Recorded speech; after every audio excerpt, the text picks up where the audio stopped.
Zdravím vás, přátelé, u dalšího videa na YouTube kanálu Milujeme baseball. Možná se divíte, že proč dneska, ale důvodem je to, že jsem se rozhodl kromě Monday Ballcastu vám přinášet různá zajímavá videa z světa baseballu, nejenom českého, ale také světového.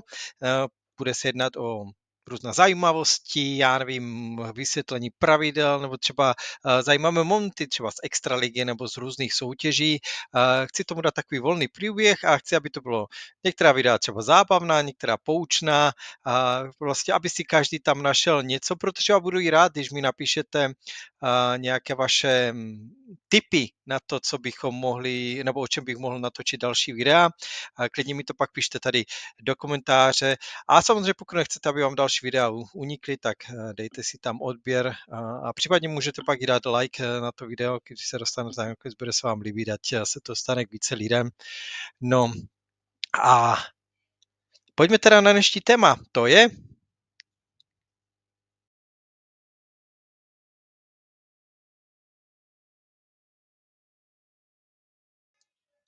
tak přesně tak.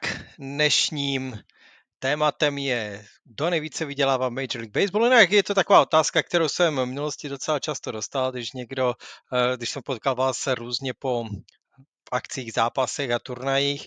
Je sice pravda, že po letošní zimě teda počítám, že všichni budete znát první místo, protože to neminulo ani nebaseballové fanoušky, ale to nemění nic na tom, že tu první pětku si nyní představíme. Tak pojďme na to.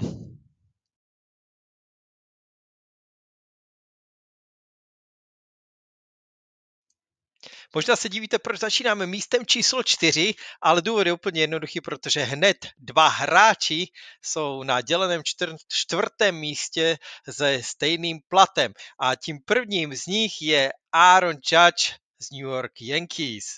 Aaron Judge is struggling of late. Last 14 games, 10 of 48 with just one home run. Judge hits one deep to right center field. There it goes. See ya.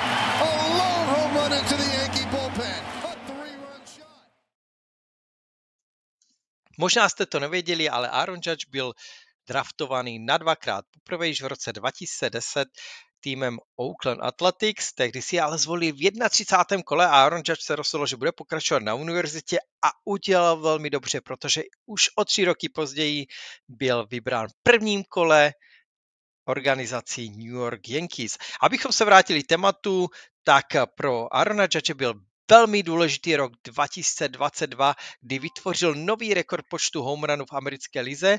No a protože mu po této sezóně končila smlouva v New York Yankees, tak se dostal do výborné vyjednávací pozice a tam mu vynesla nový 9letý kontrakt na $360 milionů. No a 360 děleno 9 znamená 40 a proto si každým rokem až do svých 39. narozenin přijde Aaron Judge na $40 milionů měsíčně. Tak zajímavostí je, že než mu v minulém roce vyplatili prvních $40 milionů, tak za všechny předchozí roky, které strávil Major League, si vydělal méně, protože dohromady mu přišlo na účet necelých $36 milionů, takže jenom za loňský rok si Aaron Judge vydělal více než za celé své působení předtím. No a stejně jako Aaron Judge si vydělá v nadcházející sezóně také nadhazovač Jacob deGrom. To budete mít spjatého zejména v působení v organizaci New York Mets, kde hrával až do sezóny 2022. Po jejím konci se ale rozhodl využít možností odstoupit od smlouvy a vyjednávat o novém kontraktu na trhu volných hráčů.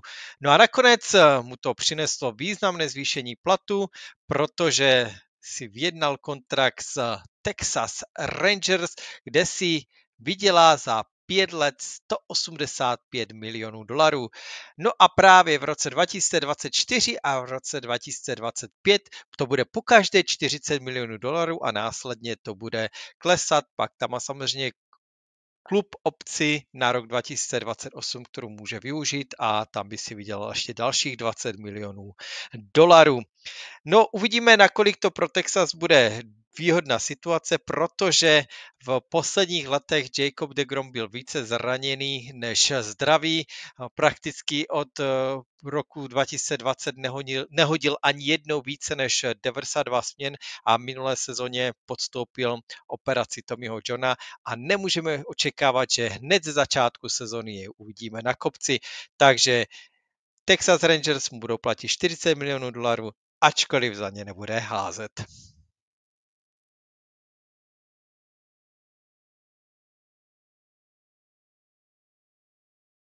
So Justin Verlander hauled that baggage with him into Game 1 of the World Series. 0-6 with a 6 ERA lifetime in the World Series.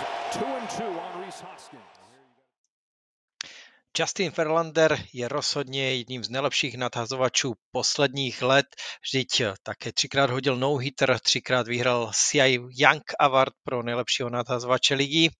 No ale zajímavé je, že teprve až ve svých 40 letech si vydělal největší peníze, protože před sezónou 2023 podepsal smlouvu s New York Mets, která mu přisoudila $43 333 333 ročně, které si vydělá v roce 2023 a stejnou částku také v roce 2024.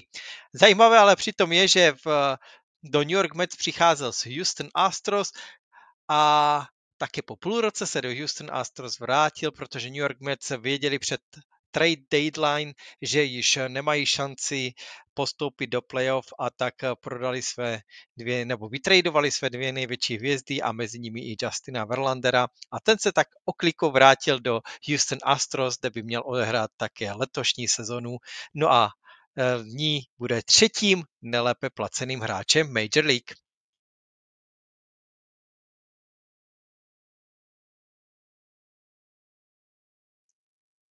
Víte, jaký je rozdíl mezi třetím a druhým v tomto žebříčku?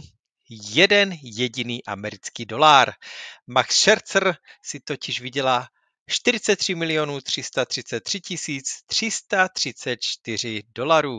Minulé a předminulé sezóně to přitom byla stejná částka, jako dostává Justin Verlander, ale protože má podepsaný 3letý kontrakt na $130 milionů, tak aby se to vyrovnalo do nuly, bylo potřeba to letos zvednout o jeden jediný americký dolár. Takže Max Scherzer je číslo 2 letošního žebříčku nejlépe vydělávajících hráčů Major League Baseball.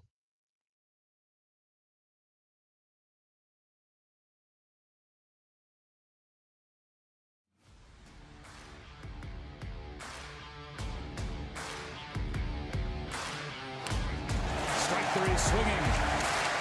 A K to begin Ohtani Senchu's evening. So we've got now a 1-2. Strike three swinging. Back-to-back punches. 2 pitch to Chen. Rok 2023 byl rozhodně rokem Shohei Ohtaniho. Vše začalo již na jaře, kdy vyhrál s japonským týmem World Baseball Classic. Fanoušci určitě nezapomnou na legendární poslední out, kdy proti němu stál Mike Trout a Shohei Ohtani dokázal tohoto fenoména amerického baseballu vyřadit strikeoutem a zapsal se tak výrazně do historie a celou sezónu to tak radovalo. Až najednou přišlo září a Shohei Ohtani se zranil, postupil zranění lokte a poněvadž měl vyjednávat do nové smlouvy, tak se začal mluvit o tom, že nakonec mu to nepomůže získat kontrakt, který by překročil $500 miliardy amerických dolárů, ale nakonec se tak vůbec nestalo a Shohei Ohtani podepsal s Los Angeles Dodgers masivní 10letý kontrakt na $700 milionů amerických dolarů. Takže Shohei Ohtani je na prvním místě žebříčku ze 70 miliony. Na druhou stranu je potřeba zmínit, že z těch 70 milionů uvidí letos pouze 2 a zbylé peníze mu budou vyplaceny až po roce 2033, kdy jeho smlouva končí. Takže Shohei Ohtani je nejlépe placeným hráčem letošního ročníku Major League Baseball. Na začátku spring training ještě čekal na novou smlouvu nadhazovač Blake Snell a je taky možné, že se dostane do této elitní pětky a vydělá si minimálně těch $40 milionů, které by potřeboval, aby byl mezi 5 nejlepších placených hráčů letošní sezony Major League Baseball. A tím taky končí toto video. Já doufám, že se vám tento nápad líbil, toto video líbilo. Jak jsem říkal na začátku, pokud to tak je, dejte nám like, samozřejmě dejte odběr, pokud ještě nejste našimi odběrateli a nepřijdete o další podobná videa. No a budu rád, když mi do komentáře napíšete naše nápady na témata, o kterých byste chtěli, abych udělal další videa. Mějte se krásně, na viděnou a naslyšenou.